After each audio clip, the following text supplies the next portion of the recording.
ABC Actu. ABC Actu, c'est l'essentiel de l'information.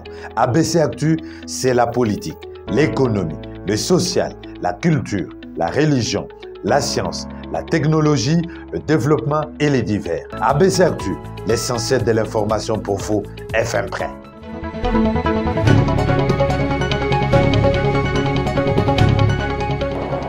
Vous nous avez choisi pour vous informer, nous vous en remercions. À la une ce soir, passation du bâton des commandements, c'est vendredi au camp Tchachi entre le général Christian Chiwewe Songesha et le général-major Ephraim Kabi Kiriza en présence du chef de l'État Félix-Antoine Tshisekedi, élément que vous suivrez dans cette session d'information. Au Kasaï oriental, les agents de l'ordre ont mis la main sur un réseau de trafiquants de diamants, des Indiens et un Congolais.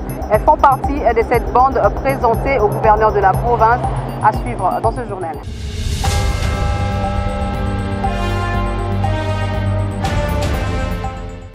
Bienvenue à tous.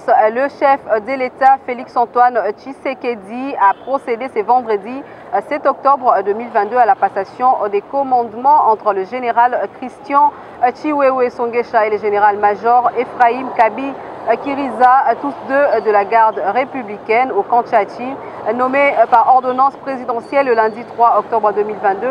Le général-major Ephraim Kabi Kiriza remplace le général Chiwewe en tant que commandant de la garde républicaine qui, lui, désormais servira en tant que général d'armée en remplacement de Célestin Mbala Moussense.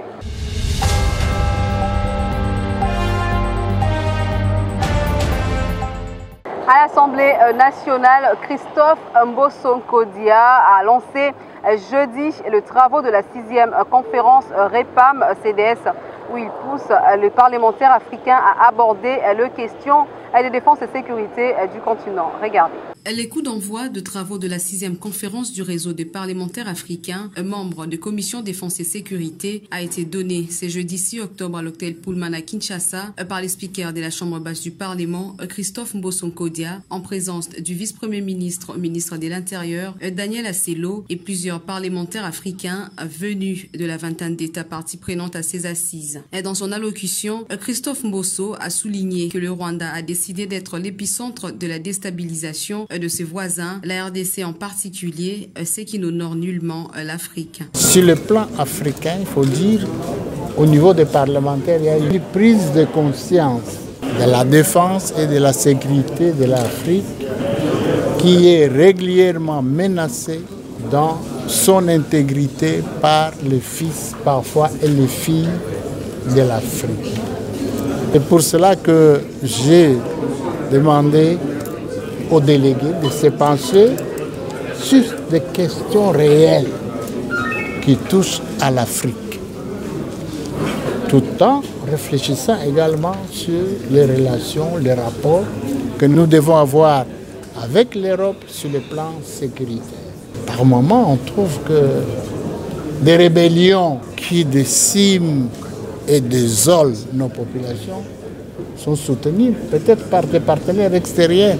De son côté, Bertin Mbonzi, président de la commission défense et sécurité, a estimé qu'on ne peut aborder le chapitre de la paix sans poser les bonnes questions sur la défense et la sécurité. Les nations africaines ne sauront assurer leur capacité à aborder avec sérénité les enjeux existentiels qu'en sondant le profondeur et le vaste contour géopolitique, stratégique et sécuritaire. Pour sa part, Adama Bictogo, président de l'Assemblée nationale de la Côte d'Ivoire et président honoraire du REPAM-CDS, a salué le dynamisme de Bertin Mbonzi qui, en un an, a réussi à arracher l'organisation de la 6e conférence à Kinshasa, une première pour cet organe.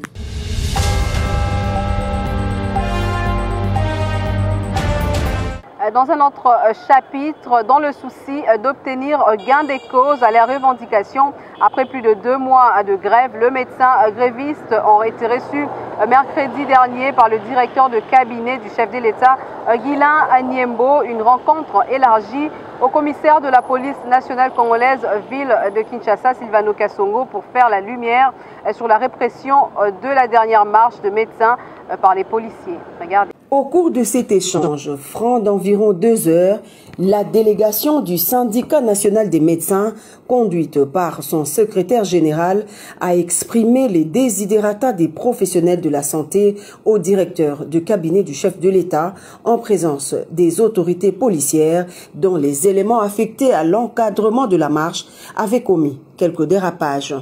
Les deux parties semblent avoir fumé le calumet de la paix pour des actions concrètes dans le respect des droits des uns et des autres. Un entretien à huis clos qui a permis à Guilain Niembo-Mbouizia d'avoir une idée claire sur les revendications des médecins qui les a conduits à abandonner les hôpitaux pour une réclamation menée dans la rue afin de les transmettre aux premiers citoyens du pays. Nous allons d'abord faire la restitution par rapport à ce que nous venons de cogiter avec le directeur de cabinet du chef de l'État. Et ensuite, nous allons attendre encore quelques heures ou quelques jours à la convenance du chef de l'État pour qu'il puisse nous recevoir et nous transmettre la décision qu'il aura prise, qui permettra au fait aux médecins de rentrer dans les hôpitaux pour travailler. C'est notre souhait le plus cher, c'est de rentrer, soigner, soulager la population. Mais cela, je pense que ce sera comme un corollaire par rapport à ce que nous aurons comme solution proposée par la présidente de la République ou le gouvernement s'il veut bien répondre à cela. Concernant la levée de la grève, Dr Senga Mwamba s'est réservé de tout commentaire. Il dit attendre le mot de la base. Entre-temps, une lueur d'espoir se dessine quant à l'issue de ce mouvement amorcé par les professionnels de la santé. Pour rappel, les médecins sont en grève depuis le mois de juillet de l'année en cours. Ils réclament l'augmentation des salaires, la mécanisation des nouvelles unités, l'admission sous statut, l'alignement à la prime de risque, ainsi que la retraite honorable.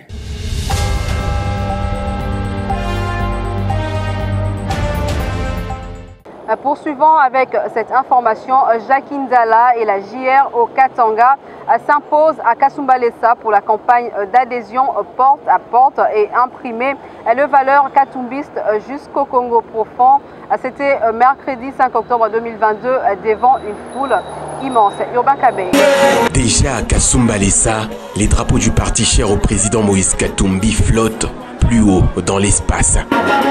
Et le mercredi 5 octobre 2022 était consacré à la sensibilisation et mobilisation des bases par la coordination des jeunes des Ensemble pour la République.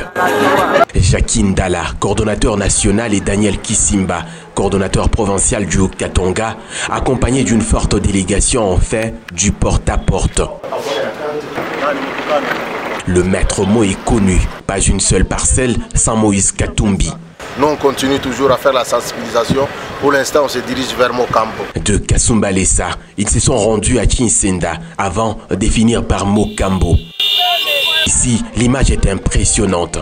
Ces jeunes du parti cher au leader politique incontesté, Moïse Katumbi, ont été accueillis en prince par des hommes, femmes, vieux et enfants qui ne jurent que sur les noms de Katumbi.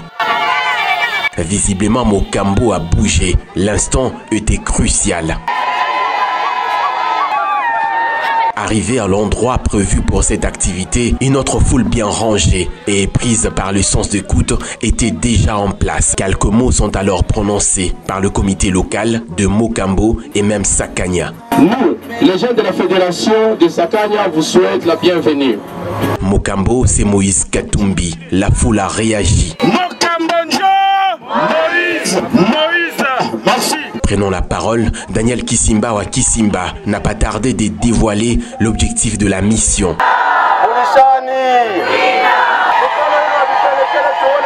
Kuanzia leo tunakuya Mokambo Musakanya kufanya kampanya porte à porte. Shibe nyetu tunaonesha exemple. Mulango kwa mulango Moïse Katumbi ingie manyumba yetu. La discipline, l'unité et la fidélité ont été pratiquement le tout premier mot prononcé par Jacqueline Dala, coordonnateur national des jeunes Ensemble pour la République, avant d'inviter les uns les autres à soutenir sans relâche Moïse Katumbi. Message kutoka kwa président Moïse na kwa secrétaire général wetu Kidoro Bolengetenge ni kusema kama bababa ya ensemble, bamama na vijana, ya kwanza vraiment ni heshima, kuheshimia watu wote. Ya pili ni mapendo na kusaidiana. Tunasikilizana? Ndio. Wote sasa mtu moya. La carte est jouée. Kasumbalesa, Chinsenda, Mokambo et même Sakanya s'alignent droit dans la vision de Moïse Katumbi.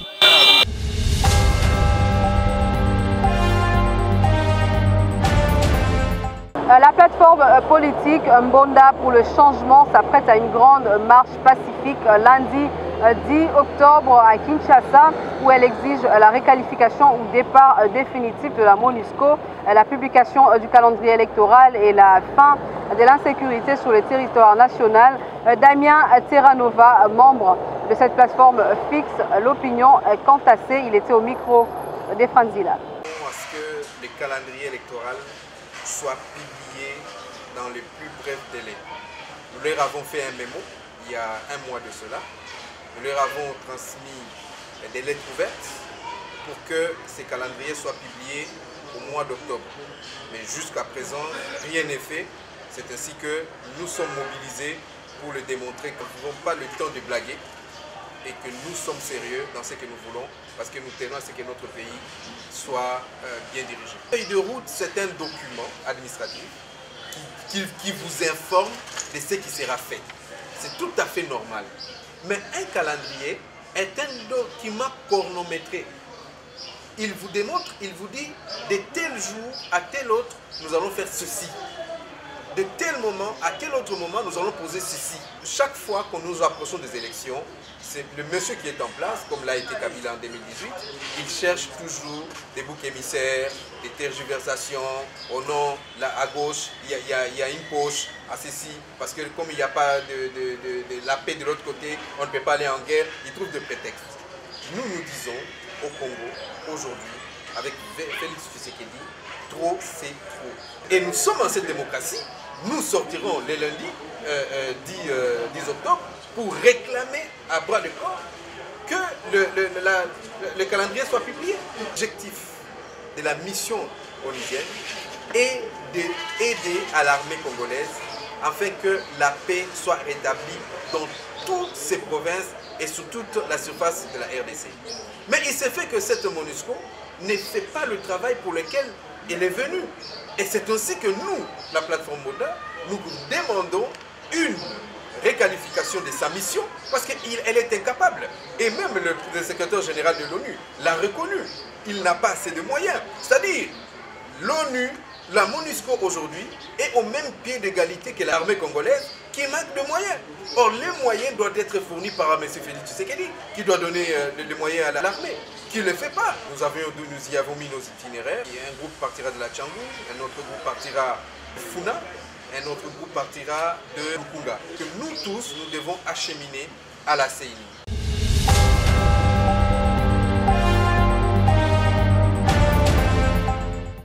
D'un parti politique à un autre, cette fois en Ituri, les jeunes de l'UDPS invitent le groupe armé actif dans cette province à profiter de la nomination de d'une fils de cette province au commandement des FARDC pour déposer les armes et participer ainsi à la pacification de cette partie du pays. Prince Fala, président de la dite Ligue de jeunes, a lancé ce message. Regardez. La nomination de deux fils de l'Ituri au sein de l'état-major général de l'armée par le chef de l'État congolais et commandant suprême de FARDC suscite de l'espoir pour la pacification de cette province. Ainsi, les groupes armés doivent saisir cette occasion pour déposer les armes en vue du retour de la paix, si l'ensemble de la province a dit. Prince Fala, président de la Ligue de jeunes de l'UDPS en Ituri. Pour nous, c'est un ouf de soulagement de la part de la population de voir les dignes fils de la province de l'Ituri accéder dans l'appareil sécuritaire de la République démocratique du Congo. Pour nous, nous accordons les bénéfices du rétablissement de la paix à cette nomination. Nous déclarons clairement que le chef de l'État a un amour particulier avec la province de l'Ituri, raison pour laquelle il est en train de fournir beaucoup d'efforts dans le rétablissement de la paix, dans la nomination des dignes fils de la province de l'Ituri, dans la gestion du pays. Nous voudrions demander à toute la population de l'Ituri, à tous les jeunes de la province de l'Ituri, de bien vouloir saisir cette opportunité, de la confiance envers les chefs de l'État, de pouvoir accompagner les dignes fils de la province de l'Ituri pour le rétablissement de la paix, parce que nous pensons que le fait de nommer les Ituriens, on sait de l'appareil sécuritaire de la province de l'Ituri, c'est aussi une façon de dire aux Ituriens de déposer les armes, de dire aux Ituriens d'être concernés par le rétablissement de la paix dans la province de l'Ituri. Par ailleurs, le représentant de la Ligue de jeunes de l'UDPS en Ituri menace de traduire en justice toute personne qui chercherait à ternir l'image des autorités militaires ou civiles légalement établies par des propos désobligeants. Nous voulons lancer d'abord un message aux politiciens qui ont élu domicile leur circonscription électorale comme les plateformes des réseaux sociaux.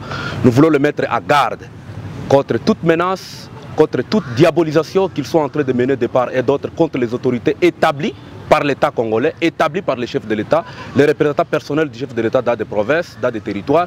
Nous les mettons à garde. À la prochaine occasion, nous, l'UDPS, nous allons nous réserver le droit de saisir la justice pour que la justice puisse apprendre à eux, afin que la justice remette toutes les autorités à droit. Dans une ordonnance présidentielle rendue publique il y a quelques jours, le commandant suprême des forces armées a élevé et nommé le général-major Jacques Tchaligonzandourou en qualité de chef d'état-major adjoint de FARDC en charge des opérations et renseignements, ainsi que le général-major Thomas Kisezo comme sous-chef d'état-major chargé de l'administration au sein de l'armée loyaliste.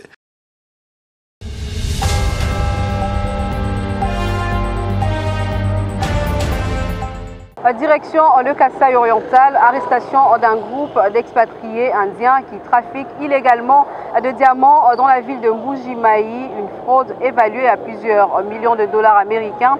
Ce circuit a été découvert aux alentours du stade Kashala-Bonzola, non loin de l'Assemblée provinciale. Ce sont les Indiens qu'on a trouvés dans une maison en train d'acheter les diamants du côté stade Kashala-Bonzola, juste à côté de l'Assemblée provinciale du Kasaï oriental. Parce qu'ils achètent les diamants dans la fraude. Alors comme nous travaillons dans la vision du chef de l'État, son Excellence Félix-Antoine Tshisekedi Tshilombo, qui lutte contre la fraude dans le secteur des mines, ensemble avec son Excellence Madame la ministre nationale Antoinette Samba-Kalambay. Ils sont contre la fraude minière. C'est ainsi que nous avons mis la main sur ces Indiens qui étaient en train d'acheter les diamants dans une maison à côté de l'Assemblée provinciale du Kasaï oriental. Effectivement, il s'agit des achats illicites dans le secteur des mines. C'est punissable par la loi. Je vous amène à la disposition du code minier. Vous pouvez lire, lorsque quelqu'un achète des diamants illicitement, il y a les sanctions qui sont prévues dans le code minier. Et j'espère que nous allons appliquer le code minier pour que nos amis soient sanctionnés et ça sera un exemple pour les autres. Et ils sont accompagnés toujours de nos frères congolais. Ils ne viennent pas seuls, c'est toujours nos frères congolais qui sont diamanteurs sur la ville qui amènent ces gens ici.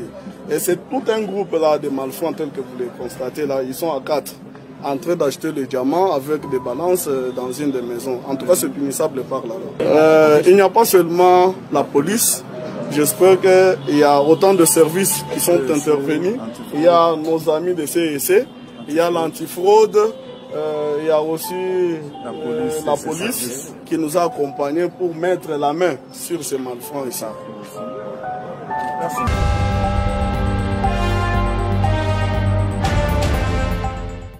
Décès du jeune footballeur Omar Eyouka au terrain Siwa Banza à Kimbanseke suite au retentissement des coups de feu tirés par un policier mercredi dans le quartier Mokali. L'auteur a été appréhendé et déféré devant l'autorité judiciaire. Regardez. Un jeune garçon de 18 ans tué par balle dans la tête par un policier dans le quartier Mokali, dans la commune de Kimbanseke, mercredi 5 octobre 2022. Le drame est né d'une psychose créée par le policier communément appelé Oudjana et les jeunes footballeurs du quartier qui s'entraînaient au terrain Siwambanza. Comme l'incompréhension persistait dans les camps des deux parties, un des policiers a commencé à tirer à balles réelles dans la direction des jeunes gens qui ne voulaient voulait pas être intimidé. Malheureusement, la scène a tourné au vinaigre et un jeune du nom de Omar Eyouka a reçu une balle dans la tête et en est mort sur les champs. Son bourreau, ayant constaté un corps sans vie, a commencé à fuir pour rejoindre ses collègues. Sinon, l'auteur du forfait a été arrêté et a donné ses moyens de défense.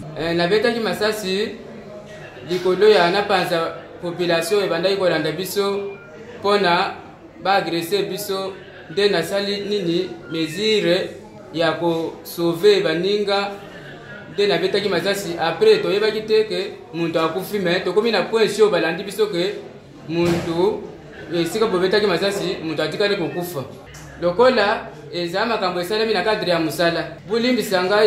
Ce dernier sera traduit devant les instances judiciaires pour répondre de ces actes.